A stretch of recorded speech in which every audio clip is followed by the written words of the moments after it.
Shalom à tous ceux qui nous reçoivent ce soir, la paix du Christ. Et bonsoir à tous les fidèles téléspectateurs de la Voix du Sacrificateur. Vous êtes bien à votre émission Homme de Dieu, dites-nous la vérité. Et ce soir, nous allons nous en passer de tout ce que nous avons vécu durant ces 2 mois. Nous sommes restés sur un sujet qui, nombreux voudraient que ça continue, mais nous ne pouvons pas garder un sujet pendant plus de 2 mois. Alors, je pense que le débat continue sur YouTube LVS TV Gabon. Alors, ce soir, nous revenons avec un nouveau thème. Le thème, c'est « Que dire des hommes de Dieu ?» qui maudissent. Je reprends, que dire des hommes de Dieu qui maudissent? Alors là, vous avez la possibilité de poser les questions sur ce plateau en direct via ce numéro de téléphone qui s'affiche au bas de votre écran, le 06 14 96 96. À partir de ce numéro, vous pouvez adresser aux hommes de Dieu toutes vos questions et je crois par la grâce de Dieu qu'ils vont vous répondre. Alors, je ne suis pas seule, je suis accompagnée du prophète Fila, donc le prophète Joël Fila de ma gauche qui nous revient de l'église Porte Ouverte. Homme de Dieu, bonsoir. Bonsoir. Comment allez-vous? Ça va, Dieu fait grâce. Dieu fait grâce. Et aujourd'hui c'est dimanche, vous sortez d'un culte. Comment le culte s'est passé aujourd'hui? Merveilleusement bien, merveilleusement bien. Nous avons pu communier, nous avons partagé un merveilleux message. On a reçu un prophète qui nous a donné un témoignage extraordinaire. Après 14 ans de prison, il a été libéré de façon extraordinaire. C'était vraiment des moments si forts. C'est ce qui justifie d'ailleurs qu'on soit venu avec un peu de retard. Et nous nous excusons auprès des téléspectateurs pour cela d'ailleurs. Ok, d'accord. Merci d'être présent sur ce plateau et avec l'effort que vous avez aussi fait. Que Dieu vous bénisse. Nous retournons du côté droit. À ma droite, vous connaissez déjà le révérend Alain Roger, qui est le consultant maison pour ce plateau déjà d'ailleurs, et même pour tout ce qui a comme parole, exhortation, les versets bibliques. Si nous avons besoin de nous retourner vers un Père, nous avons ce Père à la maison, sur place. Donc pour tous les téléspectateurs également qui ne le connaissaient pas, je vous présente le révérend Alain Roger qui nous revient de l'église Royaume des Sacrificateurs. Homme de Dieu, shalom. Shalom. Comment allez-vous? J'ai l'habitude de dire Jésus est vivant, donc tout va bien. Ok. Alors, et le culte ce matin, comment ça s'est passé? Nous avons passé également un culte qui a glorifié le nom de l'Éternel. C'était merveilleux et il fallait vivre cela pour avoir des mots justes, témoigner ce que nous avons connu avec la présence de son Excellence, le Saint-Esprit de Dieu. Ok, que Dieu soit loué. Et moi, par la grâce de Dieu, j'ai passé un bon temps dans la présence du Seigneur aujourd'hui. Alors, pour cela, nous n'allons pas nous mettre sur ce plateau pour commencer à relater encore ce qui s'est fait dans les cultes. Je pense que beaucoup également se sont aussi retrouvés ce dimanche dans plusieurs assemblées pour glorifier le nom de l'Éternel. Et nous venons sur ce plateau pour essayer d'édifier plusieurs âmes de l'Éternel qui sont peut-être égarés ou encore qui se interrogent aussi sur cette question comme LVS TV l'a fait.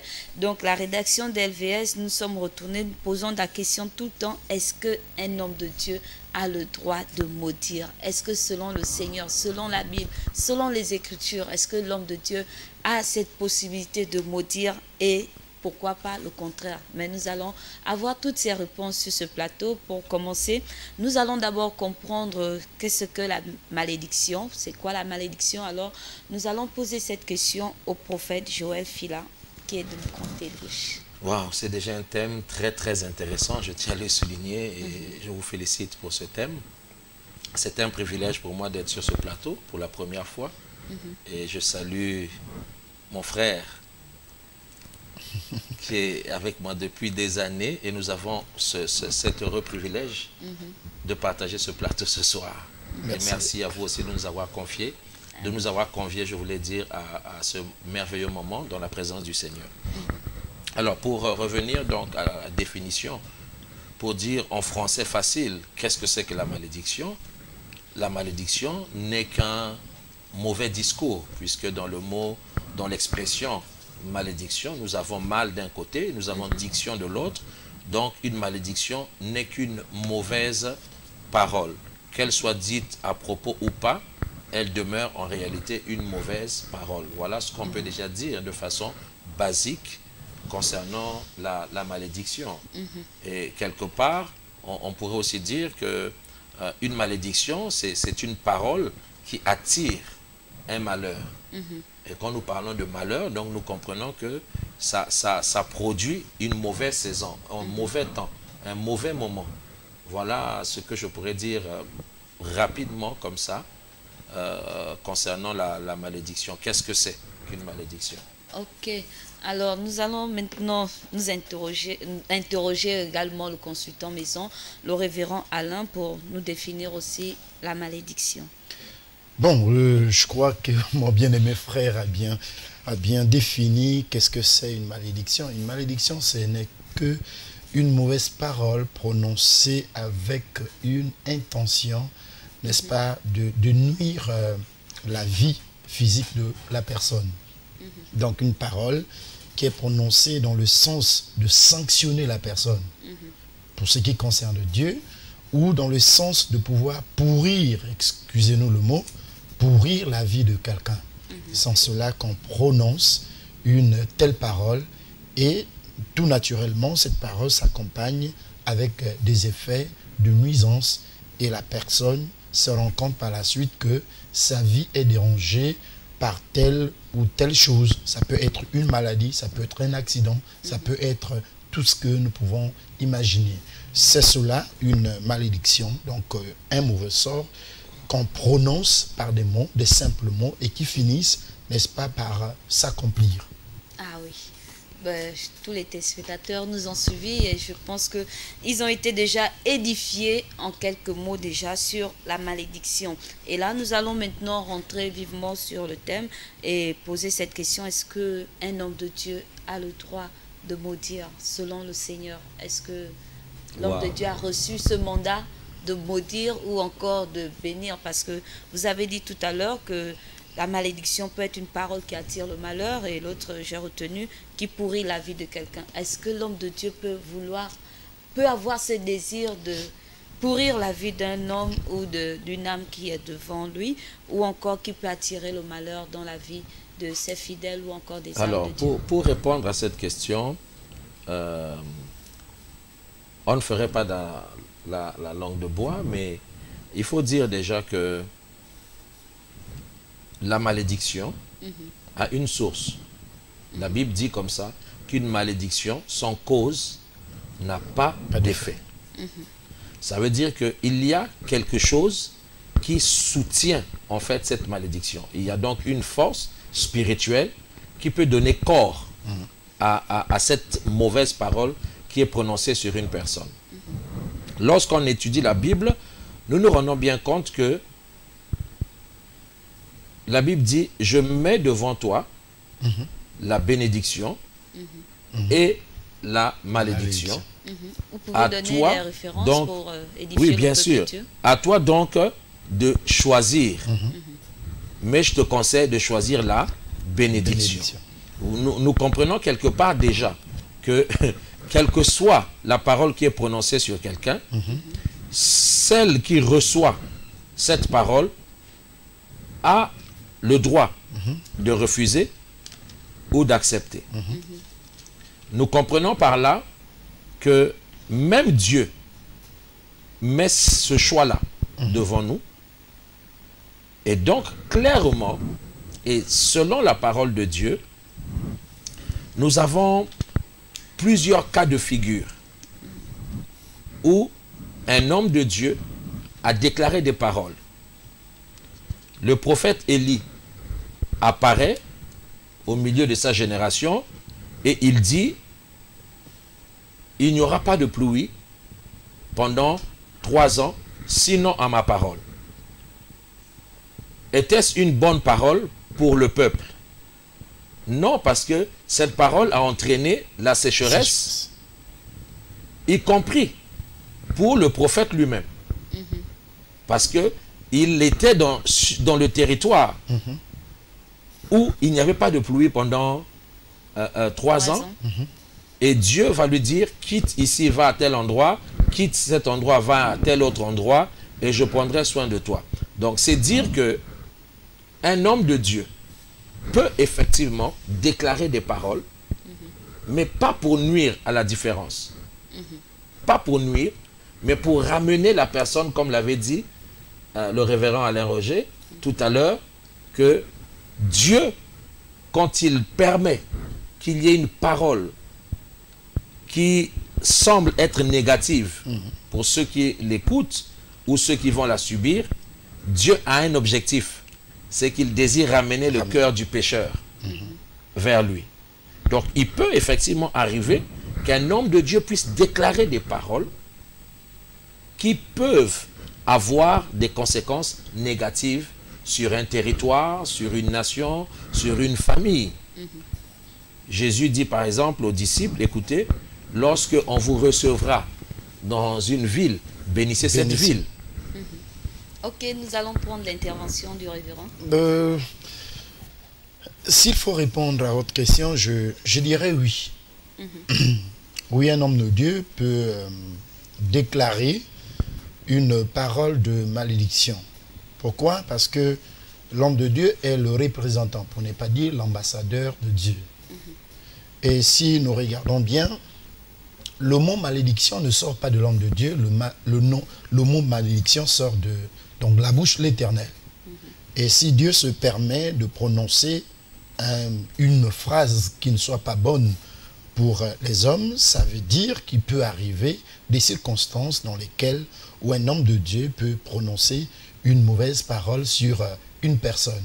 Je m'explique. Je fais référence à la Bible et je vois dans la Bible qu'il y a des sources de bénédiction. Dieu est une source de bénédiction pour l'homme. Il a la possibilité, donc, Dieu est libre de libérer des paroles de grâce, contrairement aux paroles, n'est-ce pas, de malédiction que nous parlons ici. Et si Dieu est source de bénédiction, attention, la source de bénédiction peut être également une source de malédiction. C'est-à-dire que au lieu de bénir, cette fois-ci, il peut maudire. Dans quel cas? Je veux, bien sûr. Okay. En cas de désobéissance, Dieu, n'est-ce pas, maudit. Ok? Et vous avez l'homme, le père. Vous savez, la Bible dit à l'homme d'honorer son père et sa mère. Vous voyez que le père est une source de bénédiction, ou la mère est une source de bénédiction. Contrairement aux parents qui ont l'habitude d'accompagner leurs enfants dans, je ne sais pas, chez les Nganga pour aller chercher, soi-disant, la bénédiction de leurs enfants, alors qu'ils ont le pouvoir de libérer un certain nombre de paroles sur ces enfants pour les bénir. Et cette même source de bénédiction qui est donc le père ou la mère peut devenir, dans le cas contraire, aussi une source de malédiction. Il y a également l'homme de Dieu qui est aussi une source de bénédiction. Vous savez, la même source de bénédiction peut, dans un cas contraire, devenir une source de malédiction. Nous avons, l'homme de Dieu l'a dit tout à l'heure, nous avons un cas palpable du prophète qui, les enfants commençaient à crier sur sa chauve. Monte, monte, monte, monte. Et l'homme de Dieu, agacé de ça, bon, a libéré des paroles de malédiction. Et là, nous connaissons... Vous parlez de quel prophète? Lui, il a parlé du prophète Élie. Bien sûr. Ouais, il a libéré des paroles de malédiction sur des enfants qui criaient sur sa chauve. Exactement. Et la Bible dit, il les maudit au nom de l'Éternel. Vous voyez? Donc, c'est très important de savoir. C'est vrai qu'on n'a pas, je veux dire, on n'a pas reçu vocation de maudire. Mais la Bible dit, quand il s'adressait à Moïse, et plutôt à Abraham, il dit à Abraham, ce que tu bénirais, je le bénirai. Ce que tu maudirais, je maudirai. Vous voyez? C'est vrai que nous n'avons pas le droit de libérer des paroles de malédiction comme si on les ventilait, mais non, nous avons devoir de réserve, de sagesse, pour ne pas à tout moment prononcer des paroles, je vais dire, négatives. Voilà. Exactement. Okay, nous allons prendre un appel, il y a un appel en direct. Oui, allô? Bonsoir. Bonsoir. Vous pouvez vous éloigner, s'il vous plaît? J'aimerais intervenir. Oui. J'ai besoin de savoir, lorsque les hommes de Dieu parlent des prophètes qui ont maudit, aujourd'hui nous ne sommes plus sur la loi, nous sommes sur la grâce. Savoir que Dieu fait grâce à qui il veut, comme il veut. Et nous exactement la manifestation de l'amour de Dieu par Jésus. Est-ce qu'il est conseillé aujourd'hui à un homme de Dieu de sortir une malédiction de sa bouche, sachant ce que Jésus, malgré tout ce qui lui a été fait, a quand même continué à prier pour ses persécuteurs sur la croix? Est-ce que le fait de changer de dispensation, c'est-à-dire de changer de dispensation, passer de la loi à la grâce, ne vient pas un peu ramollir un peu le fait qu'un homme de Dieu puisse sortir de lui une malédiction? Parce qu'il est vrai que le fait de frustrer un homme de Dieu ou bien de se comporter mal face à un homme de Dieu, ça peut attirer soi-même la malédiction. Mais est-ce que l'homme de Dieu lui-même, de son cœur, et connaissant l'amour de Dieu et la miséricorde de Dieu, est capable lui-même de sortir une malédiction dans le but, parce que nous avons entendu la définition, c'est dans le but de nuire à la personne? C'est vrai qu'il est vrai que c'est pour amener la personne, mais il y aurait déjà eu des conséquences. Nous savons très bien que les hommes de Dieu sont des bouches autorisées. Ok, voilà, merci frère. Merci pour votre participation. Les réponses seront dites sur ce plateau. Alors, prophète Joël, face à cela. Alors, il faut d'abord revenir sur la définition que le révérend Alain Roger a donnée. Lorsque nous parlons de malédiction, il y a pour les hommes le désir de nuire. Et nous, en tant que serviteurs de Dieu, nous ne sommes pas là pour nuire aux gens. Nous sommes là pour les bénir. Maintenant, s'il faille rattraper quelqu'un pour le ramener vers Dieu, il peut arriver que nous déclarions des paroles. Ça, c'est la première chose à savoir. La deuxième, c'est que il y a des recommandations de Dieu dans sa parole. Il n'est pas question de grâce et de loi, parce que lorsque nous traitons de cette question, nous ne faisons pas de différence entre la période de la loi et d'ailleurs entre griffes. Cette période est très très mal comprise par nos contemporains, parce que la loi, ce n'est pas l'Ancien Testament. La loi commence à l'instant où Moïse rencontre Dieu. Dieu établit une loi qu'il donne. Mais avant que la loi de Moïse ne vienne, il y a Abraham, il y a Isaac, il y a Jacob. Donc, faire cette comparaison est une erreur. Déjà, ça c'est la première des choses qu'il faut savoir, qu'il faut dire.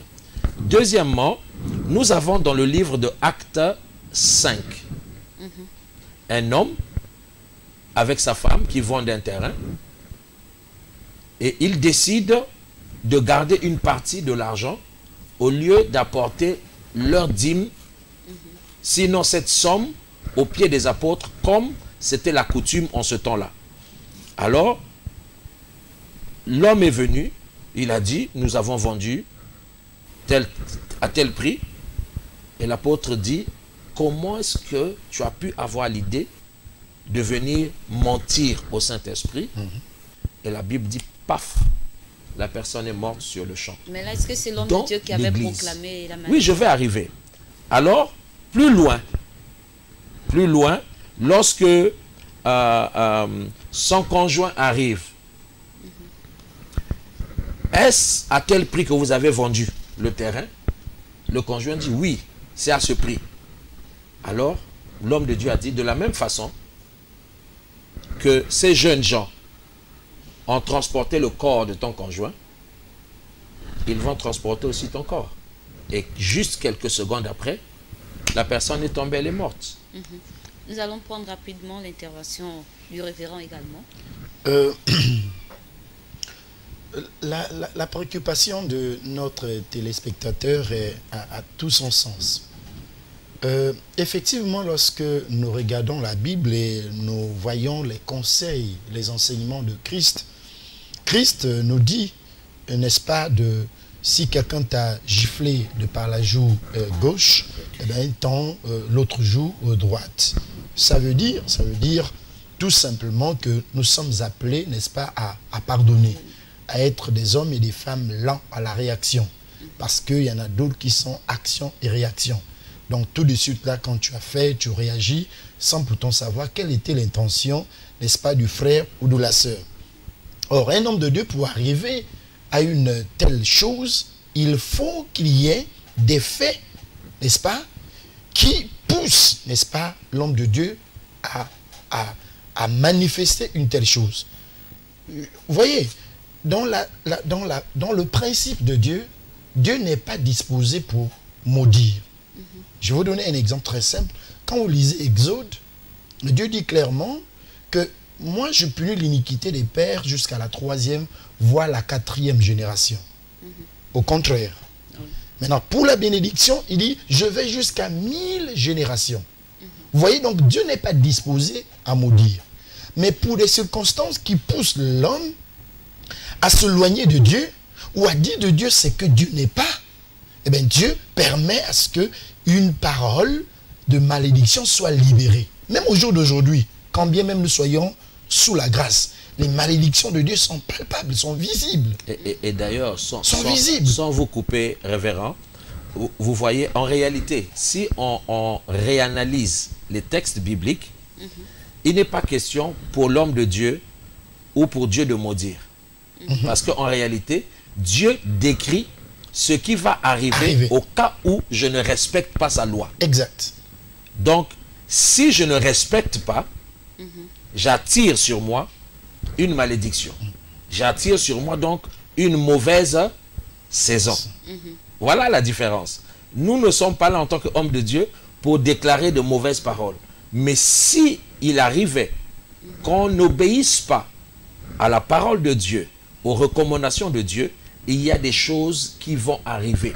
C'est comme on dirait, celui qui boit une eau sale, ben, il a appelé la diarrhée.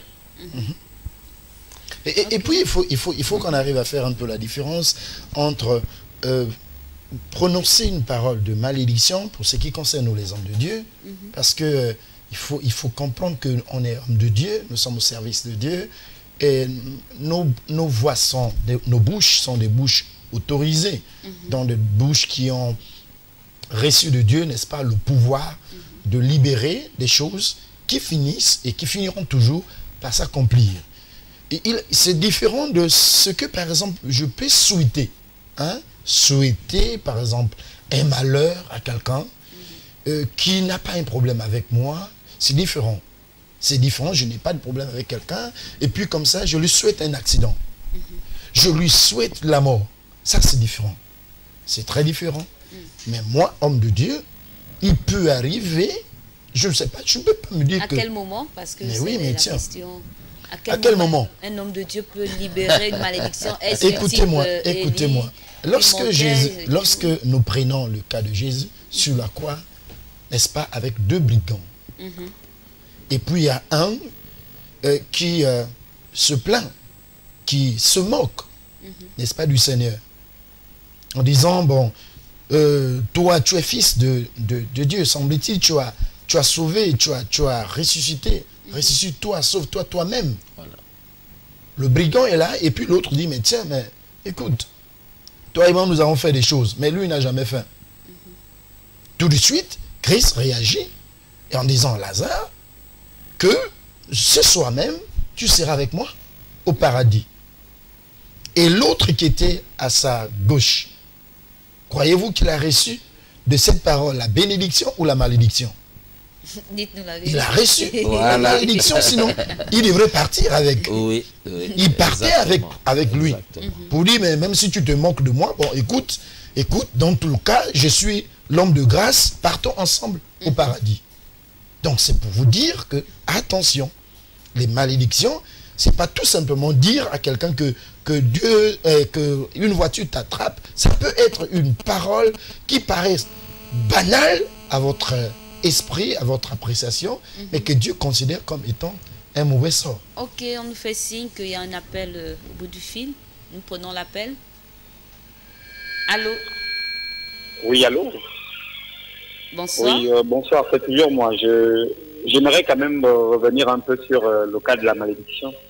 Regardons le livre d'Éternel au chapitre 28, à partir du verset 15. Il y a là-dedans contenu les malédictions qui accompagnent ceux qui n'obéissent pas à la parole de Dieu. Cependant, est-ce qu'il est nécessaire que l'homme de Dieu sorte de sa bouche encore des malédictions, sachant que tous ceux qui désobéissent déjà à la parole de Dieu ont déjà leur part de malédictions? Ok, merci. Merci. Mais dès lors que la parole de Dieu en elle-même est une parole, mais nous avons dit tout à l'heure que la bénédiction comme la malédiction, d'une part, c'est une parole de faveur pour ce qui concerne la bénédiction. De l'autre part, c'est la parole, n'est-ce pas, une parole de faveur. Okay. Exactement. Alors, en fait, il faudra bien faire la part des choses entre la parole de Dieu, qui est la Bible, et la vie quotidienne que nous avons. Si vous affrontez un homme de Dieu, vous pouvez avoir comme réaction des proclamations de sa part. Et ces proclamations, parce qu'il est un homme spirituel, il a une autorité. Le révérend Alain Roger le disait tout à l'heure, nos pères ont un pouvoir. Ils peuvent bénir comme ils peuvent maudire. Dieu a donné cette autorité aux pères dans les familles. Sauf que souvent, en Afrique, on utilise beaucoup plus la malédiction que la bénédiction. Au lieu de bénir nos enfants, nos pays, tous les jours, nous déclarons que de très mauvaises paroles sur les enfants. Mais l'homme de Dieu, étant un père, étant une autorité spirituelle, si vous l'affrontez tout le temps, vous agacez son cœur, vous empêchez qu'il fasse l'œuvre de Dieu, eh bien, il peut arriver que cet homme déclare des paroles. C'est Jésus qui donne l'instruction aux disciples. Il dit, si on vous accueille dans une ville, bénissez la ville. Mais si la ville ne vous accueille pas, secouez même la poussière. C'est une malédiction. C'est une malédiction. Ok, nous allons marquer une pause parce que nous sommes arrivés à la 26e minute de cette émission. Juste rappeler déjà à tous les fidèles téléspectateurs de la Voix du Sacrificateur que le thème de ce soir, c'est que dire des hommes de Dieu qui maudissent. Alors, si vous avez des questions, vous pouvez appeler en direct au 06 14 96 96. Mais quant à nous, nous allons nous retrouver juste après la publicité.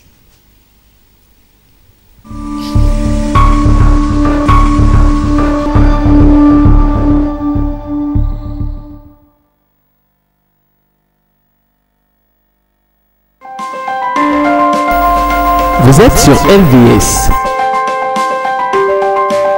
Vous êtes opérateur économique, entité religieuse ou particulier. Vous souhaitez faire promouvoir votre produit, votre société, votre environnement ou vos capacités. LVS est la télévision qu'il vous faut pour toutes vos publicités, annonces, messages et communiqués.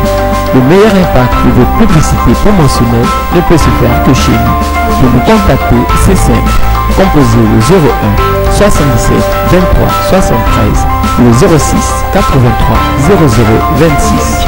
La meilleure publicité promotionnelle, c'est sur LVS. LVS, sauvons nos âmes.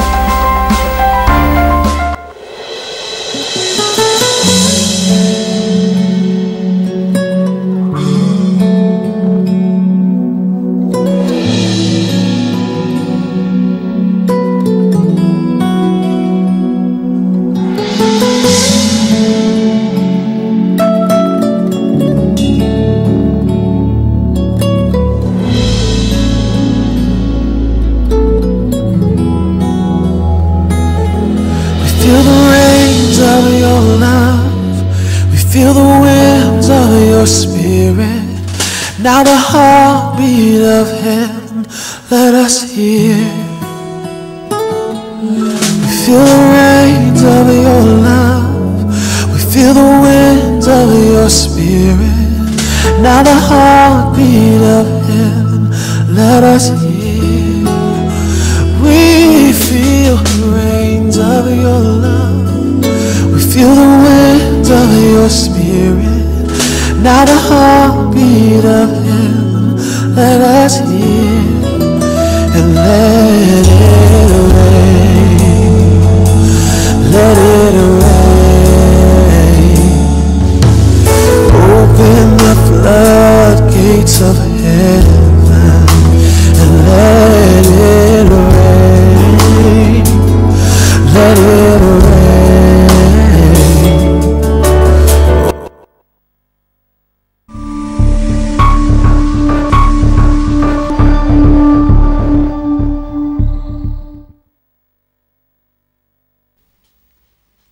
Ok, de retour sur le plateau de Homme de Dieu, dites-nous la vérité. Pour rappeler déjà le thème aux uns aux autres, le thème c'est que dire des hommes de Dieu qui maudissent. Alors, si vous aussi vous posez cette question, que dire des hommes de Dieu qui maudissent? Est-ce qu'un homme de Dieu devrait maudire et à quel moment il peut proclamer la malédiction sur une personne? Alors, sur ce plateau, vous avez la possibilité de nous appeler en direct à partir du numéro 06 14 96 96. Et sur ce plateau, je suis accompagné de deux serviteurs de Dieu. À ma gauche, vous avez le prophète Joël Fila de l'église Porte Ouverte, et à ma droite, vous avez le révérend Alain Roger de l'église Royaume de Sacrificateurs du Christ. Alors, la dernière parole dite avant la pause, c'était quand l'homme de Dieu est attristé, il peut proclamer des paroles de malédiction. D'où la question revient, à quel moment ou pourquoi et qu'est-ce qui peut amener un homme de Dieu à maudire une âme ou une personne? Si nous référons à la Bible, oui. D'accord. Si vous me permettez, bien sûr, 2 Rois chapitre 2, à partir du verset 23, la Bible dit, il monta de là à Bethel, et il cheminait à la montée des adolescents sortis de la ville, et se moquèrent de lui, et lui disaient, monte, chauve, monte, chauve. Il se retourna pour les regarder, et il les maudit au nom de l'Éternel. Alors de où sortirent de la forêt et déchirèrent 42 de ces adolescents. 42. Donc l'homme de Dieu était agacé qu'on crie sur lui, chauve, chauve, chauve. Il est en train d'aller à Bethel, c'est-à-dire rendre, enfin, travailler, servir Dieu. Bethel, c'est l'image de l'église, du temple. Il partait donc à Bethel. Et voilà comment les adolescents se permettaient de se moquer de cet homme. Donc ça peut être un cas de moquerie. Les gens qui se moquent des hommes de Dieu, vous n'avez aucun témoignage de la personne, mais vous vous moquez de lui. Vous croyez, vous attirez quoi? Même si l'homme de Dieu n'a pas proclamé, vous attirez quoi? Vous établissez des juges, vous établissez des connaisseurs, vous établissez à ce moment-là, même si l'homme de Dieu n'a pas prononcé, même s'il disait que Dieu vous bénisse, ne croyez pas que c'est une bénédiction en tant que telle. Parce que le dépôt, le fond de son cœur, c'est pas en réalité que ça lui fait, n'est-ce pas, plaisir. Donc, vous voyez, vous allez ramasser des choses, demain ou après-demain, vous allez accuser votre père, vous allez accuser votre mère, vous allez accuser votre tante, alors qu'en réalité, vous avez ramassé votre malédiction ailleurs. Ok. Alors, le prophète Joël. Alors, c'est en réalité, on doit pouvoir saisir d'abord les définitions que nous avons données pour dire que un homme de Dieu, sa vocation primaire, c'est annoncer le message de l'évangile. Et l'évangile, c'était un message de paix, c'était un message d'espoir, de délivrance, de restauration, de bénédiction.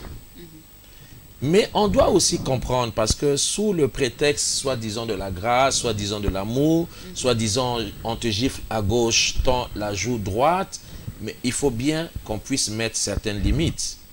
Un homme de Dieu est un homme que Dieu a mis à part, qui transporte la grâce, l'onction de Dieu. Il est là pour construire les vies des gens. Mais lorsqu'on peut l'empêcher de faire son ministère, de faire son travail, lorsque quelqu'un peut s'ériger en ennemi de la parole de Dieu, en ennemi de Dieu, en ennemi de la transformation d'une nation, il est tout à fait normal qu'un homme de Dieu qui a le cœur de Dieu se sente frustré, se sente touché, et en ce moment-là, des paroles peuvent sortir de sa bouche et Dieu peut confirmer ces paroles qui sortent de sa bouche. Nous avons le cas du roi David, qui était un roi, mais aussi un homme de Dieu. Lorsque le roi David constate la mort du roi Saül et de son fils, lorsqu'on lui donne la nouvelle que le roi est mort, David s'est fâché. Et il a déclaré des paroles, d'abord sur la personne qui avait amené la nouvelle, parce qu'il dit, le monsieur vient voir David, il dit, écoute, j'ai vu le roi, il était attaqué, Et le roi m'a supplié que je le tue, pour que l'ennemi ne puisse pas le prendre au vivant. Et je l'ai fait. Qu'est-ce que David a dit? Tuez cet homme, que le sang, son sang retombe sur lui-même. Dans les minutes qui suivaient, cet homme était mort. Plus tard, David a prononcé un cantique. Il a prononcé des paroles sur les montagnes de Gilboa. Il a dit, vous, montagnes de Gilboa, comment avez-vous pu accepter les corps de Saül et de Jonathan? À cause de cela, vous ne recevrez plus de pluie. Vous ne recevrez plus de rosée. Rien ne va pousser sur vous. Et aujourd'hui, des centaines d'années après la mort de Saül, les Israéliens ont tout essayé de planter sur ces montagnes. Rien ne pousse absolument. Nous devons comprendre qu'un homme de Dieu n'est pas un homme ordinaire. De prime abord. Mais si on touche à cet homme, d'ailleurs la Bible dit ne touchez pas mes oins. Oui. Et nous constatons aussi qu'il y a des hommes de Dieu qui parfois regardent un peu ce qui se passe dans l'église.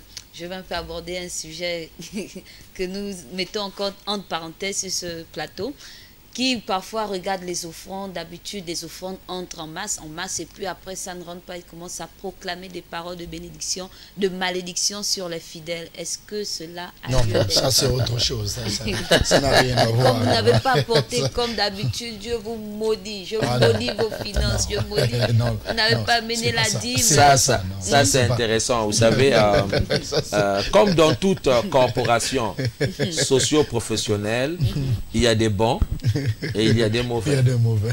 Les Ivoiriens disent il y a des bons pasteurs et puis il y a des bonbons pasteurs. On n'est pas dans le ministère. Le révérend, pour l'avoir connu depuis des années, est formé, est instruit, avait un travail. Tout comme moi. On n'est pas devenu pasteur parce qu'on a échoué dans la vie, non. Il était un très haut cadre d'entreprise, pour ne pas donner trop de précision, tout comme moi. Mais nous sommes venus au ministère parce que Dieu nous a appelés. Et nous avons renoncé à certaines choses pour pouvoir être dans le ministère. Donc quand on sait celui qui nous a appelés, notre foi est basée sur celui qui nous a appelés et non sur les paniers d'offrandes de l'église. Amen. Mais il faut aussi dire que parfois, il y a des sorciers au milieu des chrétiens qui combattent justement le panier des offrandes. Et à ceux-là, franchement, Ne parfois, libérez pas déjà, hein, ne libérez pas la malédiction sur ce plateau. Nous allons demander au révérend par rapport à ce cas de figure.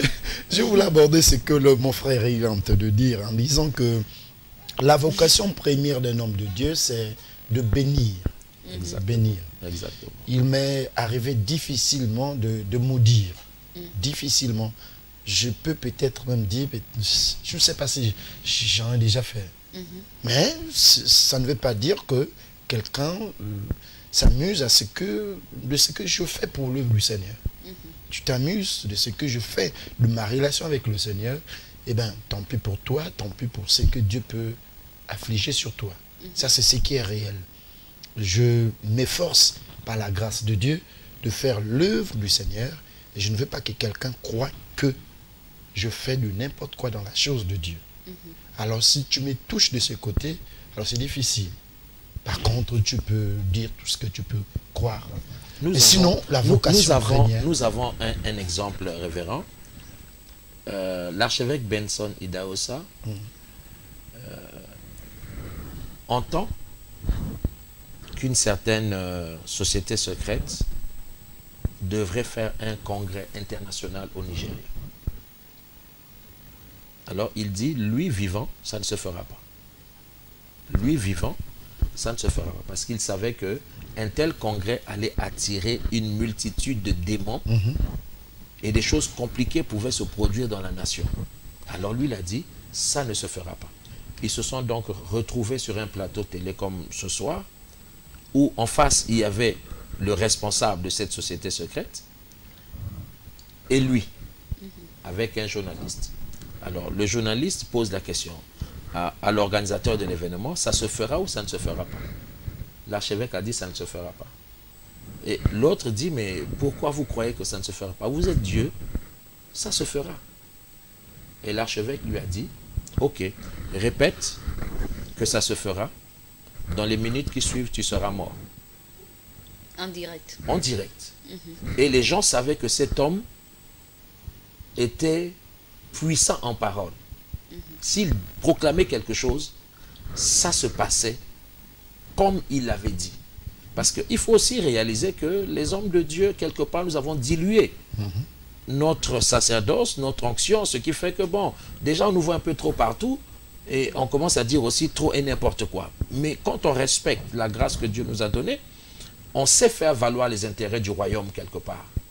Et donc, si vous touchez aux intérêts du royaume, il est tout à fait normal qu'en tant qu'homme de Dieu, que nous puissions réagir. Alors, il a dit, répète que ça se fera. Le monsieur n'a pas pu répéter. Il a dit, si tu l'avais seulement dit, j'allais déclarer ta mort sur le plateau et tu serais mort.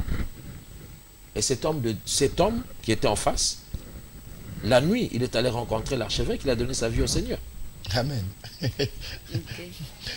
En fait, c'est pour enchérir un peu ce que l'homme de Dieu vient de dire tout à l'heure par ce témoignage, que lorsque nous servons le Seigneur, nous avons une seule ambition, voir la vie des gens aller dans le sens où le Seigneur veut que leur vie marche.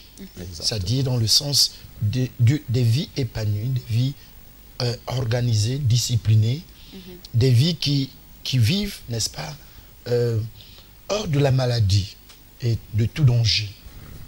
Mais malheureusement, il y a des entités, des forces, il faut le dire, il faut le reconnaître, il y a des forces maléfiques qui travaillent contre l'Église et qui fait croire, n'est-ce pas, à d'autres personnes que l'Église ne fait pas le travail, que les hommes de Dieu ne font pas leur travail, alors qu'au quotidien, par la grâce de Dieu, nous faisons le travail de Dieu. Et donc, en d'autres termes, maudire un sorcier, ça serait très facile pour moi. Très facile pour moi. Par contre, ce que je ne pourrais jamais faire, c'est dire mon frère est malade, quel que soit ce que j'ai eu avec lui, je ne peux pas me permettre, par exemple, de lui souhaiter la mort pendant qu'il est sur le lit, l'hôpital, en disant que comme je suis un homme de Dieu, enfin c'est un exemple que je donne, un accident, il vient de faire un accident, au lieu que je fasse des prières pour que, il sort de cet accident, n'est-ce pas, restauré, non, je suis en train de proclamer des paroles en disant que, l'accident là, c'était même la bonne occasion, et ça, je ne ferai pas. Et si c'était un ennemi de la parole de Dieu et de la parole de Dieu? Alors, comme il le dit, nous prêchons l'évangile. Lorsqu'une malédiction ou une mauvaise parole peut sortir de la bouche d'un homme de Dieu ou de la part de l'Éternel, le but ultime, c'est le salut, la conversion de cette personne. Donc, nous donnerons toujours, que ce soit aux sorciers, que ce soit au plus grand des méchants, l'opportunité de connaître le Seigneur. Maintenant, il peut arriver, je vais prendre deux exemples. Je suis en train de former un jeune dans mon église. Ce jeune homme se rébelle contre moi. Il se rébelle contre l'église. Qu'est-ce que je dois faire? La Bible dit, ramène-le. S'il ne t'écoute pas, cherche un témoin, ramène-le encore. S'il ne t'écoute pas, cherche l'église et ramène-le encore. Et s'il ne t'écoute pas, considère-le désormais comme un païen. Jusque-là, tout se passe quand même assez bien. Parce qu'il dit, considère-le désormais comme un païen. Il n'est pas encore païen, mais considère-le comme un païen. Maintenant, si ce jeune homme continue à déranger la paix de l'Église, eh bien, nous ferons comme l'apôtre Paul qui a dit, Démas, Alexandre, le forgeron, m'ont fait tellement de mal, alors je les ai livrés à Satan, afin de ne plus blasphémer. Donc, quelque part, quand on dérange une église, le travail de Dieu, il arrive que lorsque le sorcier est trop têtu, que l'on annonce certaines choses sur sa vie. Alors, j'ai dit à ce jeune homme-là qui m'avait dérangé, je retire ce que j'ai mis sur toi. Quelqu'un va dire, je ne suis pas Dieu, mais Dieu m'a donné. L'apôtre Paul dit, je désire venir vers vous afin de vous communiquer quelques dons. Donc il avait la capacité de communiquer quelques dons. Et moi, ça n'engage que moi, je ne suis pas Dieu, je suis un serviteur de Dieu, je ne suis pas Dieu. Dieu, lui, il ne se répand pas de ses dons. Mais moi, l'homme de Dieu, je peux me repentir des dons que je fais aux hommes. Si je t'ai béni, je peux retirer cette bénédiction. Et ça va s'accomplir. Parce que révérend ne maudit pas qui le veut. Ça, il faut le savoir. Exact. Et ne Parce bénit que pas il faut ça qui la le veut. précision. Oui. Parce qu'il faut bien préciser, je ne suis pas là pour maudire. On n'est pas là pour maudire. Un homme de Dieu qui passe le temps à maudire, franchement, A un problème. a un problème. L'homme de Dieu passe tout son temps qu'à bénir, à bénir. Mais à si c'est bénir. le cas que le prophète Joël présente, que la personne a tellement fait du bruit sur l'œuvre du Mais Seigneur, oui, ça jusqu'à- fait tellement de bruit. et puis la personne arrivait à tomber malade, par exemple, est-ce que à ce moment vous allez proclamer des paroles de malédiction? Qui de la tombe mort, malade, même si un que jour bon, oui, j'avais n'a qu'à prononcé... mourir, comme Non, il non, venait non. de le dire avec Même si l'apôtre un Paul. jour, écoutez, même si un jour j'ai prononcé des paroles de malheur sur la personne, l'objectif, je vous ai dit au départ que, regardez, 1000 générations à comparer à 3-4 générations. L'objectif pour Dieu, c'est de donner une leçon afin que Israël revienne, afin que son peuple revienne vers lui. Exact. C'est cela le but, n'est-ce pas, Exactement. de Dieu de maudire pour un temps, pour une période, pour une saison bien définie. 4 générations, voire 3 générations, voire 4 générations. Par contre, quand il bénit, il libère jusqu'à 1000 générations.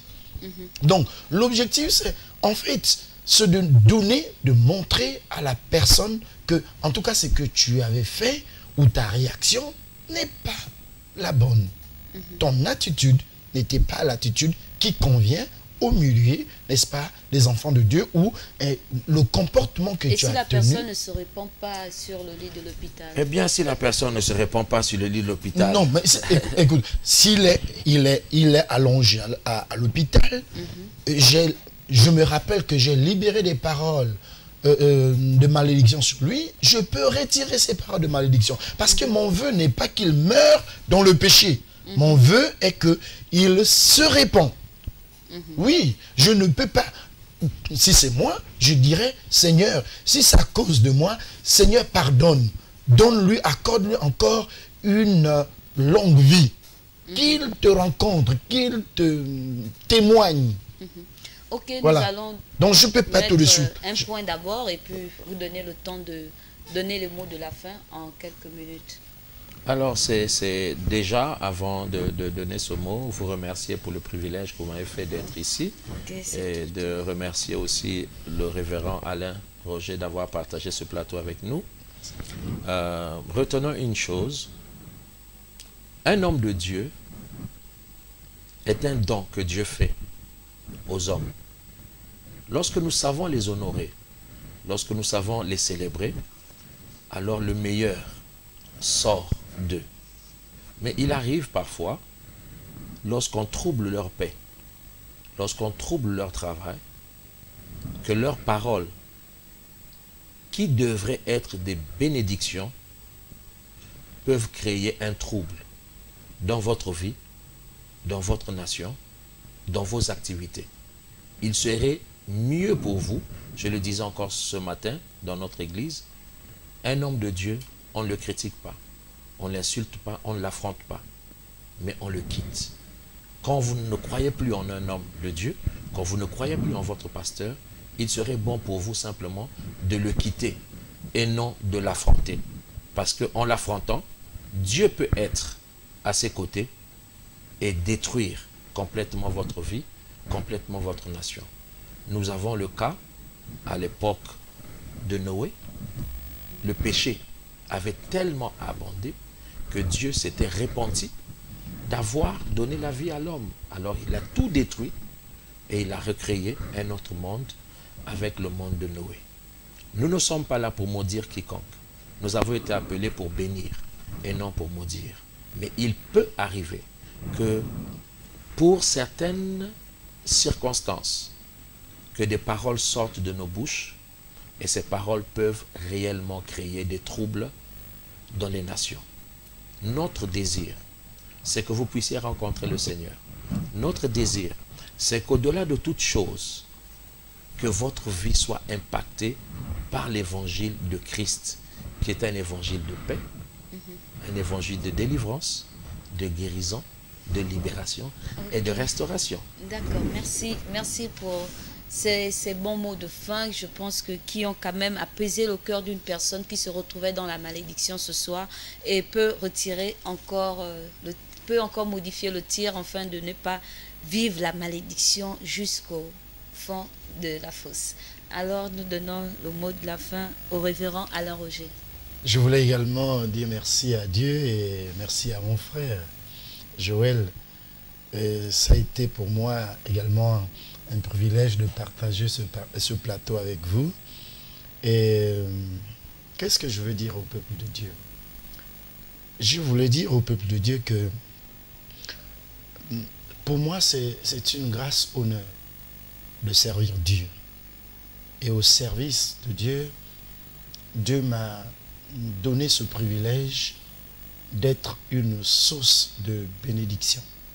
Et donc nous, les hommes de Dieu, nous sommes pour vous des sources de bénédiction. Parce que nous voyons que même lorsque, n'est-ce pas, Jacob a maudit son fils Ruben, parce que ce dernier aurait couché avec sa femme, il a fallu la présence de Moïse pour renverser, n'est-ce pas, la bénédiction du Père la malédiction du Père en bénédiction. Donc, nous sommes, par la grâce de Dieu, des sources de bénédiction et en même temps des canaux de bénédiction. Et cela dit quoi? Cela dit tout simplement que notre responsabilité pour vous, c'est de libérer des paroles de faveur, des paroles de grâce, des paroles de vie, des paroles de santé. C'est ce que nous avons reçu comme vocation. Mais il est aussi important, regrettable, je veux dire, de voir qu'il y a des hommes et des femmes qui se pointent devant les hommes de Dieu comme étant des procureurs avec un certain nombre de chefs d'accusation et qui les agacent et qui, malheureusement, au lieu de recevoir auprès de ces hommes de Dieu ou encore de ces servantes de Dieu des grâces et de faveur, vont recevoir des malédictions. Notre objectif, ce n'est pas maudire. Notre objectif, c'est de bénir. Mais éviter tout simplement d'agacer, n'est-ce pas, les hommes de Dieu. Écoutez, vous savez que les sorciers ont la capacité de maudire. Et quelque part, ils vous font croire qu'ils ont la capacité de vous bénir. Il y a des hommes et des femmes qui courent derrière les Nganga et qui pensent qu'ils ont la capacité de vous bénir. Ils ont la capacité de vous combler. Et pourtant, vous avez quelque part la crainte envers ces hommes, alors que la crainte est réservée à Dieu. Okay. Si vous craignez ces hommes que Dieu n'a pas autorisé, que Dieu n'a donné aucun mandat, pourquoi ne pas avoir la simple, je veux dire une simplicité de cœur et de reconnaissance envers les hommes que Dieu a établis. Okay. C'est tout ce que je peux dire. Par contre, je ne souhaiterais la mort de personne.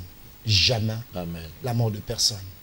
Amen. Que Dieu vous bénisse. Amen. Nous bénissons encore notre Dieu pour ce temps accordé sur ce plateau et pour tous les fidèles téléspectateurs de la Voix du Sacrificateur qui ont suivi cette émission. Que Dieu vous bénisse également.